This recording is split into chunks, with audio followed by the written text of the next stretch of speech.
Los informes de noticias en los principales pueblos y ciudades deben ser monitoreados con el propósito de detectar a personas desaparecidas que hayan recientemente o regularmente usado el transporte público. Agentes deben ser enviados a regiones de alta amenaza de forma semi-irregular. Todas las colonias de SCP-2086 descubiertas de forma reciente deben ser condenadas y demolidas con explosivos químicos. Los procedimientos estándar de supresión de medios deben aplicarse durante todo este procedimiento. En el momento de redactar este documento, 5 especímenes de SCP-2086 están bajo custodia de la Fundación. Todas las muestras se almacenan en lo que anteriormente había sido una suspensión de avión. Debido a su corta vida útil y altas tasas de reproducción, el número de instancias de SCP-2086 en custodia de la Fundación cambia regularmente. Las instancias destruidas que anteriormente estaban bajo la custodia de la Fundación deben ser trasladadas a un contenedor de almacenamiento en frío especializado en el sitio para su estudio. SCP-2086 es una especie de artrópodo que se asemeja a varias marcas, modelos y series de vehículos que se usan generalmente como transporte público, generalmente autobuses. Las instancias maduras de SCP-2086 pesan aproximadamente 17 toneladas, aunque este número puede variar mucho. Los juveniles suelen pesar menos de 200 kilogramos. Puede esperarse que un espécimen recién nacido de SCP-2086 crezca hasta su tamaño completo dentro de una semana.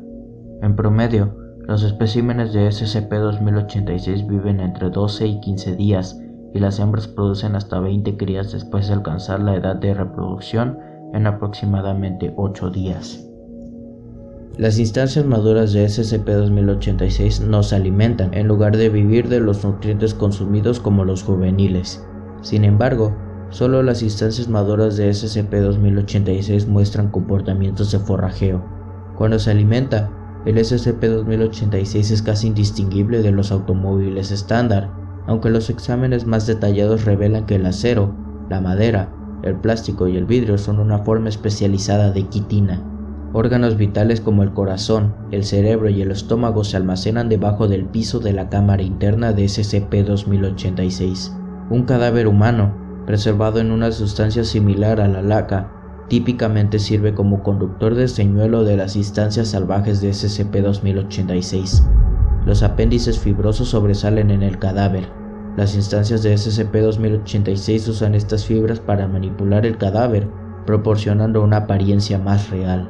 Las instancias de SCP-2086 pueden desentrañar sus techos en alas que son capaces de levantar todo el organismo en vuelo, que es su método de estándar de locomoción cuando no se alimenta. Además, las ruedas pueden deshacerse en patas largas, grises o negras, mientras que los faros parecen servir como órganos ópticos bioluminiscentes. Los apéndices de instancias de SCP-2086 son anormalmente aptos para una manipulación fina en comparación con otras especies de artrópodos. Se han observado especímenes construyendo refugios de crudo con los materiales ubicados en sus áreas de anidación. SCP-2086 normalmente anida en depósitos de chatarra y chatarra abandonados. Se han observado casos juveniles en la naturaleza que quitan las señales de las paradas de autobús y las reubican, por lo general en una ruta que conduce de regreso a la colonia local. La observación civil accidental de instancias de SCP-2086 que participan en esta actividad se minimiza debido al tamaño significativamente menor de las muestras juveniles. Las instancias maduras de SCP-2086 conducirán a lo largo de la ruta establecida por los jóvenes, recogiendo pasajeros humanos. Una vez que un número significativo de humanos aborda una instancia de SCP-2086, el organismo liberará una sustancia similar al cloroformo para incapacitar a su presa. Al regresar a la colonia, las instancias juveniles de SCP-2086 entrarán en la cámara interna de la instancia madura. Cada pasajero es retirado a la fuerza de la instancia madura por un menor. La instancia juvenil de SCP-2086 procederá a forzar al ser humano a través de un esfínter ubicado debajo de su capó, enlazándose a donde el volante y el asiento del conductor están ubicados típicamente en especímenes maduros. Una vez consumidos, los apéndices con forma de pelo adheridos al asiento del conductor perforarán el cuerpo humano atrapado.